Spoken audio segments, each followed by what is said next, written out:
تو ایک تو پرہیزگاری یہ ہے کہ آدمی اگر کسی سے علاج کرا رہا ہو، کوئی ہدایت حاصل کر رہا ہو، تو وہ اس کو جو پرہیز بتاتا ہے ان پرہیزوں کو بھی وہ ضرور اختیار کرے. اگر انہیں اختیار نہیں کرے گا تو وہ مناسب فائدہ اس سے نہیں حاصل کر سکے. اگر ہم محض لفظی معنوں میں لفظ تقوی کو دیکھیں کہ بچنا، پرہیز کرنا، رک جانا، تو یہ آتا ہے ضابطوں کی پابندی کے حوالے سے. کیونکہ زندگی میں ضابطے ہوتے ہی اس لیے ہیں کہ ان کی پابندی کی جائے، اور جو ضابطے بنائے جاتے ہیں وہ زیادہ تر نہ کرنے سے متعلق ہوتے ہیں. یعنی یہ کام نہیں کرنا ہے، ایسا عمل نہیں اختیار کرنا ہے. ریڈ سگنل ہو جائے تو گاڑی آگے نہیں بڑھانی ہے. اگر کہیں پیدل چلنے والوں کے لیے نشان پڑے ہوئے ہیں تو وہاں پہ گاڑی نہیں کھڑی کرنی ہے، وہاں پہ راستہ پیدل چلنے والوں کو دینا ہے. اسی طرح سے آپ زندگی کی تمام اصول اور ضابطوں کو لے آئیے. تو اگر ہم اس کو ایک عام لفظ سمجھیں تو ہم یہ سمجھیں گے کہ ہدایت ان لوگوں کے لیے ہے جو پرہیز کرتے ہیں، جو ضابطے کے پابند ہیں، جو قانون کے پابند ہیں.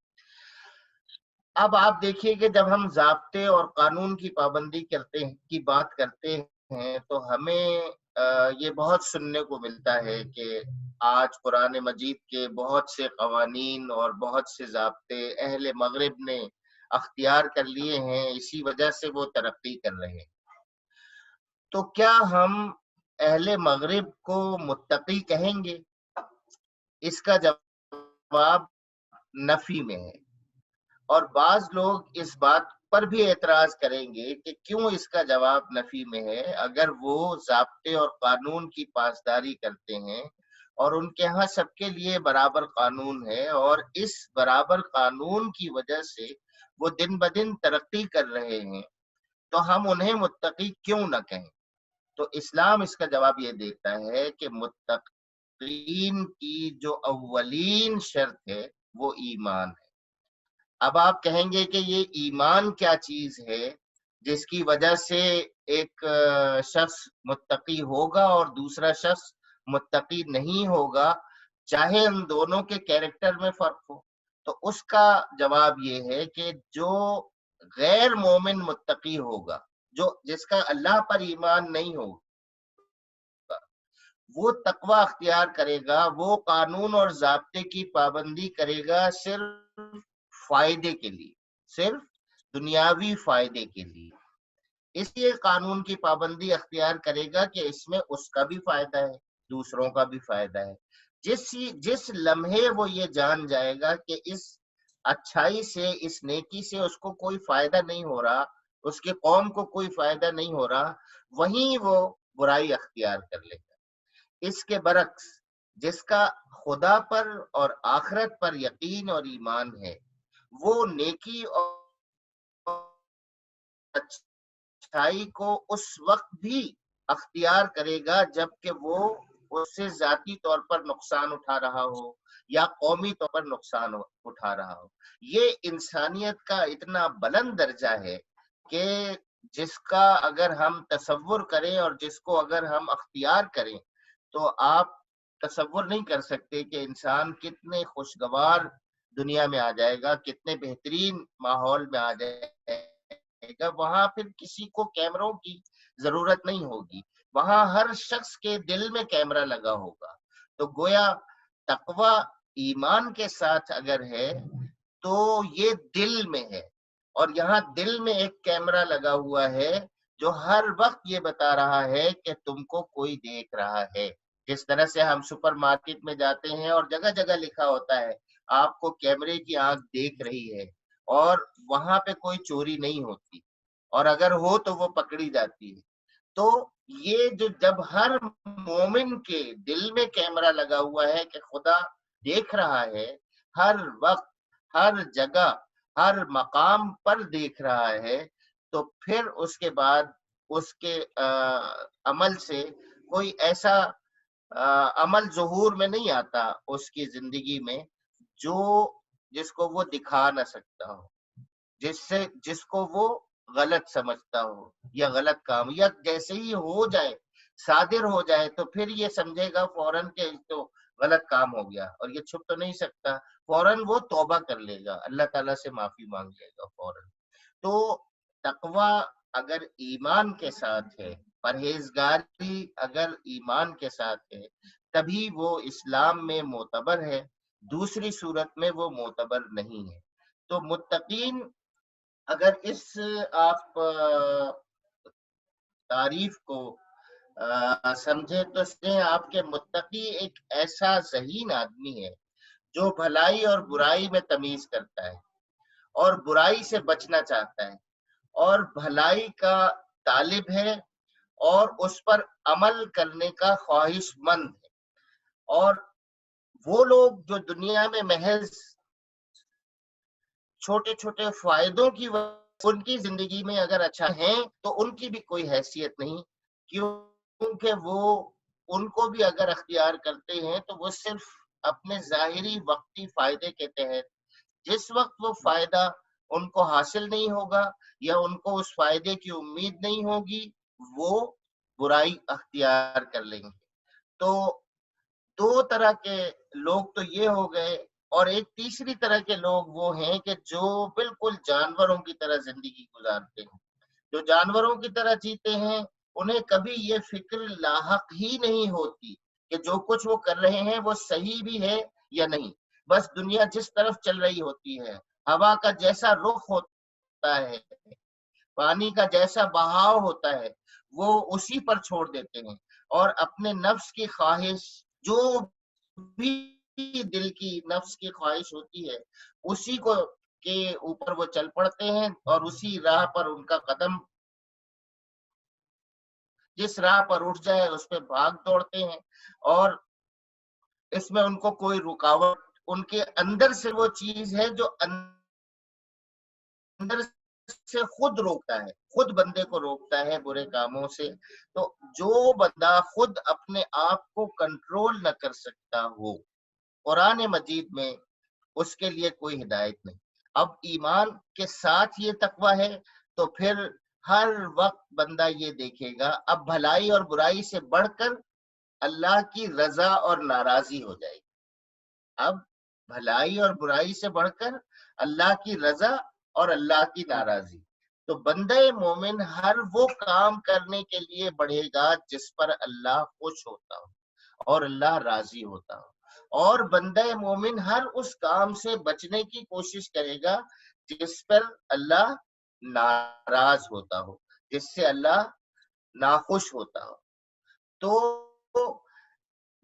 بے انتہا محبت بھی متقی کے دل میں ہوگی، اور حد درجے خوف بھی متقی کے اندر ہوگا۔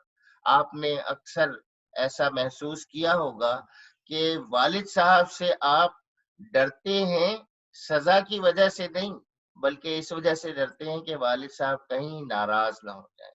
تو یہ درجہ جو ہے وہ محبت کا اور ایمان کا اور تقوی کا دل میں اگر پیدا ہو جائے کہ بندہ رب کی ناراضی سے ڈرنے لگے، بجائے اس کے کہ رب کی سزا سے بھی ڈرنا چاہیے، سزا سے ڈر کے بھی جرم روکنا چاہیے، لیکن اس سے آگے ایک بڑا رتبہ، ایک بڑا مرتبہ یہ ہے کہ آدمی رب کی ناراضی سے بچے، کہ کہیں وہ نہ ہو۔ یہ تقوی ہے۔ پھر وہی بات کہ یہی بات ذہن میں رہے کہ یہ کسی حلیے کا نام نہیں ہے، کسی فیشن کا نام نہیں ہے، کسی ڈریس اسٹائل کا نام نہیں ہے، کسی ہیئر اسٹائل کا نام نہیں ہے، بلکہ یہ لائف اسٹائل کا نام ہے۔ یہ پوری زندگی پر حاوی ہے، یہ تقوی پوری زندگی پر حاوی ہے۔ یہ مسجد میں بھی، بازار میں بھی، دفتر میں بھی، گھر میں بھی، کاروبار میں بھی، کھیل کے میدان میں بھی، ہر جگہ یہ بندے کے ساتھ ہے، اور اس کی حیثیت دل میں لگے کیمرے کی ہے۔ اسی لیے حضور صلی اللہ علیہ وسلم نے فرمایا تقوی ہا ہونا، تقوی ہا ہونا، تقوی دل کے اندر ہے۔ حضرت عمر نے سوال کیا حالانکہ حضرت عمر سے زیادہ بہتر کون جانتا تھا کہ تقوی کیا ہے. حضرت کعب سے سوال کیا، انہوں نے بتایا کہ عمر کیا تم کبھی کسی ایسے راستے سے گزرے ہو جس کے دونوں طرف خاردار جھاڑیاں ہوں؟ انہوں نے کہا کہ ہاں، بارہا ایسے راستوں سے گزر ہوا. تو کہا کہ تم کس طرح سے گزرتے ہو؟ انہوں نے کہا میں اپنے دامن کو بچاتے ہوئے، اپنے کپڑوں کو سمیٹتے ہوئے، کانٹوں سے الجھنے سے بچاتے ہوئے وہاں سے گزرتا ہوں، اور کہیں کوئی دامن پکڑ لے کوئی کانٹا تو اس کو وہیں چھوڑ دیتا ہوں اور آگے بڑھ جاتا ہوں. فرمایا حضرت کعب بن مالک نے کہ عمر یہ ہے دنیا کی زندگی سے بھاگنا، اس دشوار راہ گزار سے بھاگنا بچنا یہ تقوی نہیں ہے، بلکہ اس راہ گزر میں سے گزرنا، بچ بچا کے گزرنا. یہ دریا میں تیرنا کشتی کا وہ ضروری ہے سفر کرنے کے لیے. ہاں، دریا میں جو دریا کا پانی ہے اس کو اپنے اندر نہیں لینا چاہیے. اپنے رب کی رضا کے لیے کوشاں ہوگا، اپنے رب کی رضا والے کام کر رہا ہوگا، اور تقوی نہیں ہوگا تو انسان خواہش نفس کی پیروی کرے گا. انسان ہوا کے رخ کو دیکھے گا، جس رخ پہ لوگ جا رہے ہیں اس رخ پر چلے گا. انسان پانی کے بہاؤ کی طرف جائے گا. اس کے برعکس تقوی ہوگا تو ہوا کا رخ کچھ بھی ہو، بندہ اپنے رب کی رضا کے راستے پر چلنے کے لیے کوشش کرے گا، کھڑا رہے گا، آگے بڑھے گا، ایک قدم آگے بڑھے گا، 2 قدم پیچھے جائے گا، لیکن اس کا رخ اسی طرف ہوگا جو رب کی رضا کی طرف جاتا ہے. وہ بہاؤ کی طرف نہیں بہے گا، بلکہ اس کی مخالف ہے. کہ یہ قرآن مجید ہے تو ہدایت، اس میں کوئی شک نہیں کہ یہ اللہ کا کلام ہے، اس میں بھی کوئی شک نہیں کہ اس میں کوئی بات بھی ایسی نہیں جس پر شک کیا جا سکے. یہ ہدایت بھی ہے، سراسر ہدایت ہے. لیکن اس سے ہدایت سے فائدہ کون اٹھائے گا؟ وہ جس کے اندر تقوی ہوگا، جس کے اندر پرہیزگاری ہوگی. آگے جب ہم کل کی نشست میں پڑھیں گے تو اس میں ہمیں معلوم ہو گیا ہے، آگے جو بتایا گیا ہے انشاءاللہ کل کی نشست میں ہم اس پہ بات کریں گے.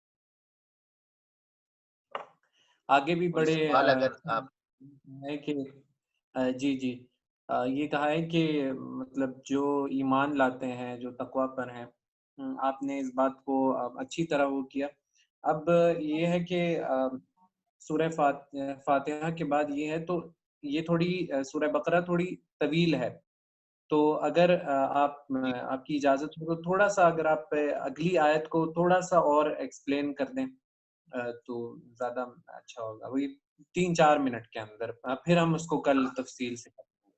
ٹھیک ہے. آگے ارشاد ہوا الذین یؤمنون بالغیب ویقیمون الصلاۃ ومما رزقناہم ینفقون. اب پرہیزگاروں کی صفات بتائی گئی ہیں. ان میں سب سے پہلی صفت یہ ہے کہ جو غیب پر ایمان لاتے ہیں. یعنی پہلی شرط تھی تقوی، اور دوسری شرط یہ ہے کہ وہ غیب پر ایمان لاتے ہیں. قرآن مجید سے فائدہ نہیں اٹھا سکتے وہ لوگ جو چند حقیقتوں کو نہ مانے. غیب سے مراد وہ حقیقتیں ہیں جو انسان کے حواس سے چھپی ہوئی ہیں، یعنی جو ہم حواس خمسہ کہتے ہیں ان سے چھپی ہوئی، اور کبھی براہ راست عام انسانوں کے تجربے میں اور مشاہدے میں نہیں آتی. مثلا خدا کی ذات اور صفات، فرشتے، وحی، جنت اور دوزخ. ان حقیقتوں کو بغیر دیکھے ماننا اور اس پر اعتماد کرنا کہ حضرت محمد مصطفیٰ صلی اللہ علیہ وسلم نے جو ان چیزوں کی خبر دی ہے بس وہی درست ہے، یہ ایمان بالغیب. تو دوسری جو شرط ہے وہ غیب پر ایمان ہے، الذین یؤمنون بالغیب. اور پھر اس کے بعد تیسری شرط ہے وَیُقِیمُونَ الصَّلَاۃَ، اور اس کا مطلب یہ ہے کہ جو لوگ اللہ کو مان لیں اور اس کا تقوی اختیار کریں اور غیب پر ایمان لے آئیں، انہیں اس اقرار کے بعد بیٹھنا نہیں ہے بلکہ کھڑے ہو جانا ہے، اور ان کا سب سے پہلا ایمان کا جو سب سے پہلا عملی مظاہرہ ہے وہ ہے نماز، وہ ہے صلاۃ، وَيُقِيمُ، اور صلاۃ بھی وَيُقِيمُونَ الصَّلَاةَ، یعنی اس یہ صلاۃ کو قائم کرنا ہے، صرف پڑھنا نہیں ہے نماز کو، جس طرح سے ہم کہتے ہیں کہ ہم ذرا نماز پڑھ لیں، نماز کو قائم کرنا ہے۔ نماز قائم کرنے میں اوقات کی پابندی بھی آتی ہے، نماز قائم کرنے میں مساجد کا اہتمام بھی آتا ہے، پھر خود صلاۃ جو ہے وہ ایک وسیع مفہوم رکھتا ہے اپنے اندر، نظام ربوبیت اور نظام رحمت کا بھی، کیونکہ نماز ہی وہ چیز ہے جس کی وجہ سے لوگ مسجد میں جاتے ہیں، پھر مسجد میں ایک بھائی چارے، ایک اخوت کا ماحول ہوتا ہے، اور مسجد میں کوئی مراتب نہیں ہوتے، جس وقت جو پہلے جاتا ہے وہ پہلے صف میں تب پاتا ہے، اور ایک ہی صف میں کھڑے ہوتے ہیں سب لوگ، تو یہاں پہ امیر غریب کی کوئی تفریق نہیں ہوتی، یہ ایک نظام جو معاشرتی نظام ہے اس کی عکاسی کر رہا ہوتا ہے۔ پھر یہاں پہ اخوت کا معاملہ، وہ پریشان ہو جاتے ہیں دوسرے لوگ کہ کیا ہو گیا، بیمار تو نہیں ہے، یہ کوئی ضرورت تو نہیں پڑ گئی ہے، تو اس طرح سے یہ جو اقامت صلاۃ ہے وہ بنیادی شرط ہے، لیکن عمل کے اعتبار سے سب سے پہلی شرط ہے۔ ایمان کے بعد عمل کا اظہار اگر ہوگا تو وہ، اس کے بعد پھر چوتھی جو شرط آتی ہے وہ آتی ہے کہ وَمِمَّا رَزَقْنَاهُمْ يُنْفِقُونَ، اور جو رزق ہم نے ان کو دیا ہے اس میں سے خرچ کرتے ہیں۔ خرچ کرنا ایک تفصیلی موضوع ہے، اس میں خرچ کرنا اپنی ذات پہ بھی شامل ہے، اپنے اہل و عیال پہ بھی شامل ہے، اپنے ماں باپ پہ بھی شامل ہے، اپنے رشتہ داروں پر بھی شامل ہے، اپنے پڑوس پر بھی شامل ہے۔ اس میں اگر آپ سمجھیں صرف ایک نقطہ تو وہ یہ کہ جو کچھ مال اللہ تعالیٰ نے دیا ہے وہ اس غرض کے لیے نہیں دیا کہ اس کو تم اپنے پاس سینت سینت کے رکھو اور صرف اپنی ذات کے لیے استعمال کرو، نہیں، یہ مال خرچ کرنے کے لیے دیا ہے۔ سب سے پہلی بات، یہ مال خرچ کرنے کے لیے دیا ہے۔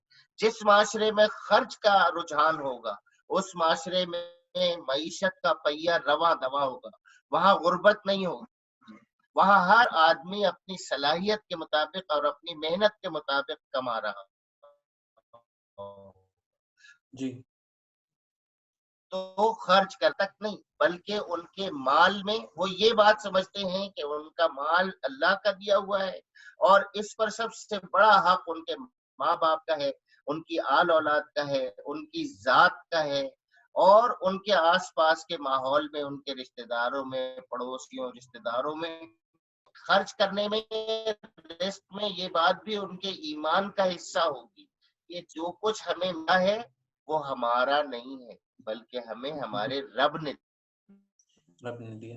بالکل، بہت شکریہ آپ کا، آپ نے یہ اس بات کو ایکسپلین کیا۔ اگر ہم اس پر ایک آخری ایک روشنی ڈالیں اس بات پر، تو وہ ایک جو کڑی ایک بات سے بات تک ملتی ہے وہ یہ ہے کہ اگر ہم جو بھی عمل کریں، چاہے وہ نماز قائم کرنے کا عمل ہو، چاہے وہ اللہ تعالیٰ کی کسی اور صورت میں عبادت ہو، اگر ہم کوئی بھی عمل کریں تو اس کے اندر تقوی کا ہونا لازم ہے، اپنے ایمان کا پختہ ہونا لازم ہے۔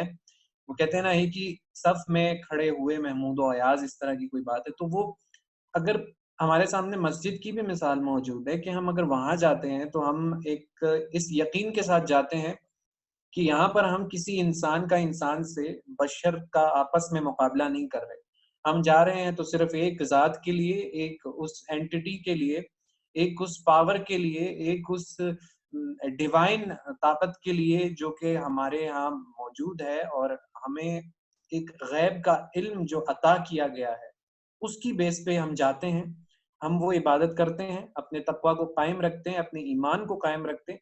تو یہاں پر اس بات کو سب سے زیادہ فوکس کیا ہے کہ اگر ہم کچھ بھی کریں، چاہے وہ چھوٹے سے چھوٹا، چاہے ایک راستے سے کسی پیچھے آنے والے مسلمان کے لیے پتھر کو ہٹانا ہو یا کسی رکاوٹ کو ہٹانا ہو، تو وہ عمل بھی آپ کا کاؤنٹ ہوتا ہے، اور وہ اس میں بھی آپ کے تقوی کا ہونا لازمی ہے، آپ کے دل کا یقین، آپ کا ایمان پختہ ہونا لازمی ہے.